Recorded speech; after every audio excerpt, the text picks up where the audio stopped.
Here's something many people don't realize. You don't need an Investec private bank account to save with Investec. Their personal cash investments are available from 100,000 Rand and designed for capital preservation. In markets like these, having a low-risk cash component alongside equities is simply sensible, particularly if you're over 55. Shipping through one of the world's most important oil routes is still uncertain, even after a ceasefire. While back home, questions are growing about where billions in public funds are actually going. Good morning. This is BizNews Daybreak. I'm Asi Menyite. Coming up, the latest from the global markets, a closer look at South Africa's transformation funds, uncertainty around energy flows through the Strait of Hormuz, and concerns about leadership and administration in Pietermaritzburg. We begin with the global picture. There's been continued movement overnight, particularly around geopolitics and energy, and that's still shaping market expectations. Here are the news updates from our partners at Bloomberg. There have been a series of conflicting statements and actions since yesterday's announcement on the 2-week ceasefire in the war against Iran. Today, the Speaker of the Iranian Parliament said 3 clauses have been violated so far. Now, this includes the issue of whether the ceasefire includes Israel's campaign in Lebanon and the parallel war against the Iranian-aligned militia Hezbollah.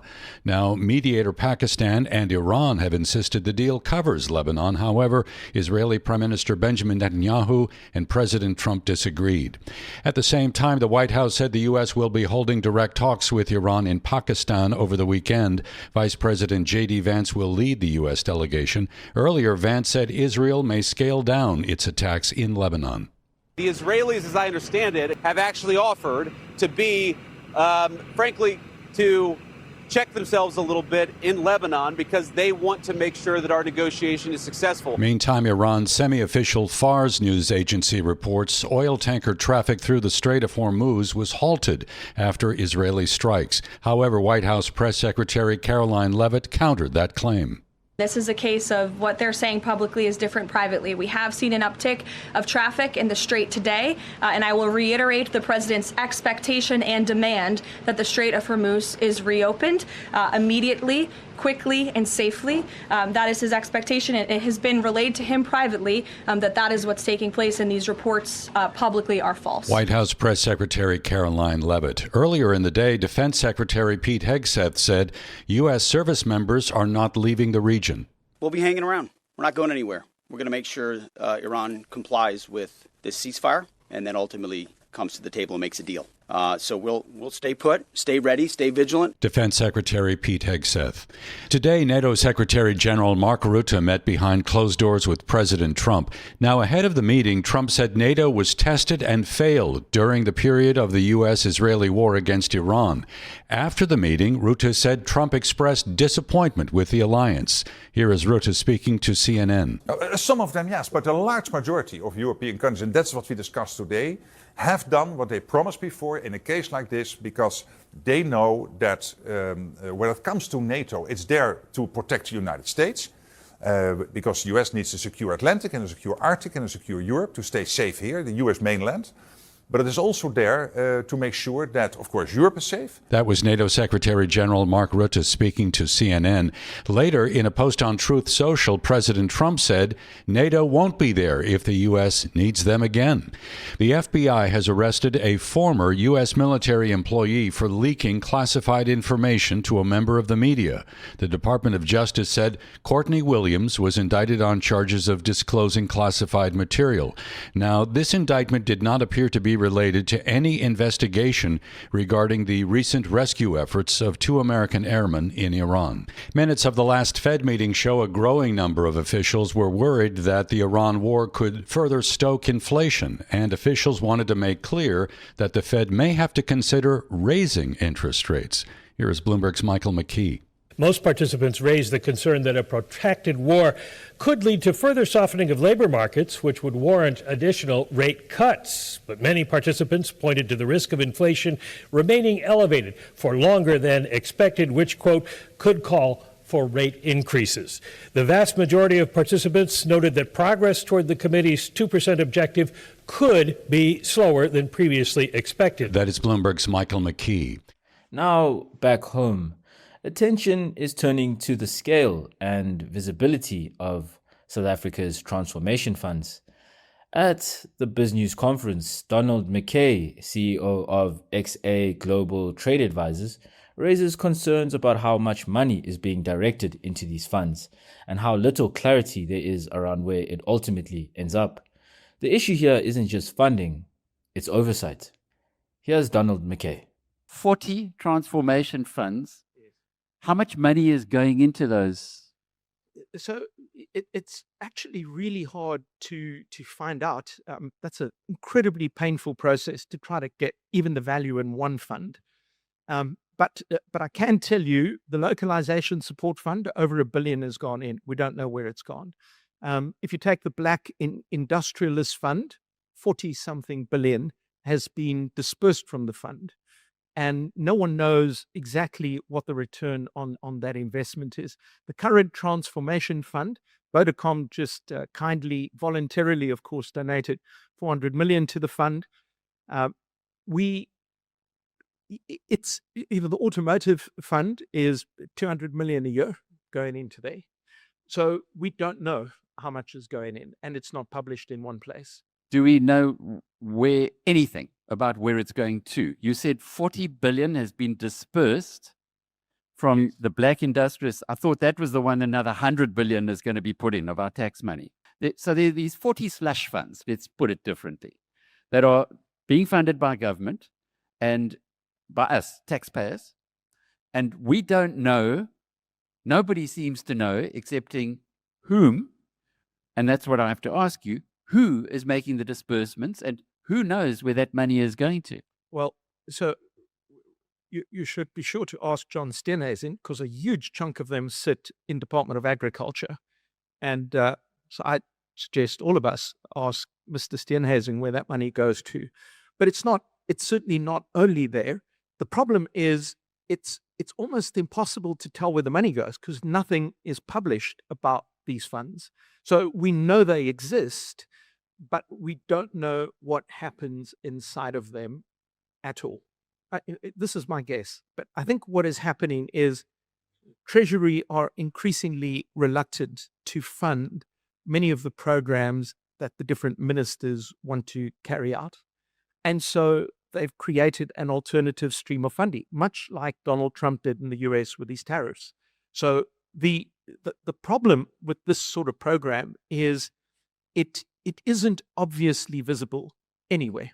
And consequently, the normal parliamentary oversight, for whatever that's worth in South Africa, is considerably more limited. And of course, you need to know it exists to even know that you need to look at it.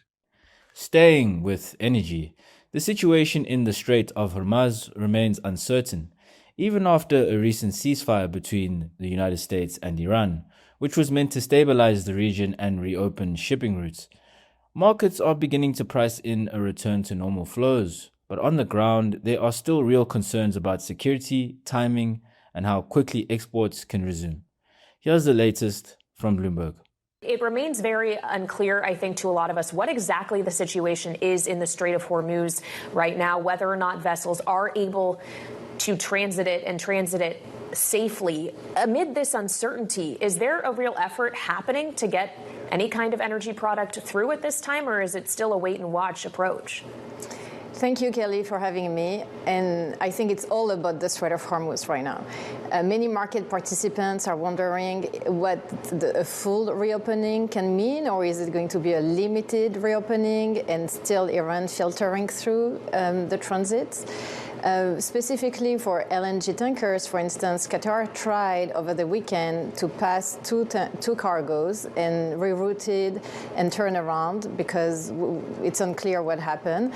But it seems that right now, even with the ceasefire, the market, we've seen gas prices, for example, LNG prices drop today, which means that the market is anticipating a reopening of the strait. But politically speaking, on the ground, militarily speaking, we're still waiting to see what it means. Well, so what are you looking for in terms of next paths, or next steps rather, to gauge whether or not energy is going to start flowing, and at what rate do you expect? Can we return to the pre-war normal, if you will, in terms of how much is able to get through each and every day? So if we focus specifically on Qatar, for instance, which is one of the world's largest LNG exporter, they used to export, I believe, 2 to 3 cargo a day, 80 to 90 cargoes a month. And they will need the security guarantees, but also the technical ability to export as much to be able to fully restart their liquefaction trains. Right now, not only their fields are shut down, but also their liquefaction facilities, and they have a number of trains. So they will have to get this certainty to be able to restart all their trains. Otherwise, they will keep them shut down until they are fully certain that they can pass at least 2 to 3 cargoes a day. And finally, back to South Africa and to Pietermaritzburg. Melanie Vaness, CEO of the Pietermaritzburg and Midlands Chamber of Business, argues that the city's challenges are no longer just about performance, but about structure. Her view is that recovery may require administrative intervention and a step back from political control. Take a listen. Look, I think our city has been so badly run for so long that what we really need is some really good administrative intervention. And the National Treasury has been saying for some time that we've been under a voluntary program, a voluntary intervention program, that we should be under mandatory. Pietermaritzburg has the most incredible amount of potential. And what we need is good leadership and a good administration. And I don't feel confident that we get that under MK leadership, given the ill discipline that we see even in the campaigning. But what's going to change? And I want to refer you to what Pete Leroux said about Disbursements. There's chaos. So they had another set of elections, and the chaos continued. And eventually, because of Sakaliga, they forced National Treasury and the national government to take over. They sued Ramaphosa, or threatened to sue him and the finance minister. And eventually they had to take over. Is that on the cards for Pietermaritzburg? Would that be a solution, a possible solution? Look, I think what will happen, we'll wait for the outcome of this tariff challenge. If there is a reversal of tariffs back to 23-24, that has some serious implications for a city that is in dire financial trouble already, and I think that would encourage an intervention by National Treasury.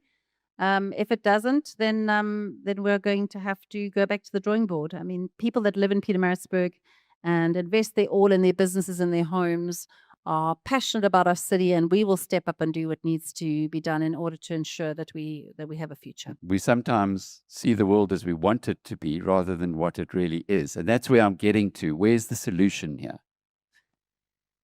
The solution is that our city needs to be under administration. We need to remove the politics from it, and we need to put the city under administration. And we need to deal with the corruption, which is endemic at every single level of the organization. And that's BizNews Daybreak for this morning. I'm Asimenyite. Thanks for listening. We'll keep you updated as the day develops.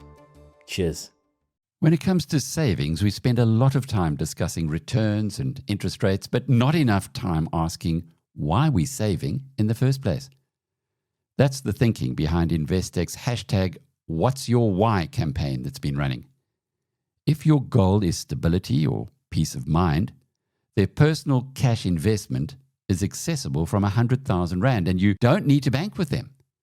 Whatever your reason for saving, Investec understands that.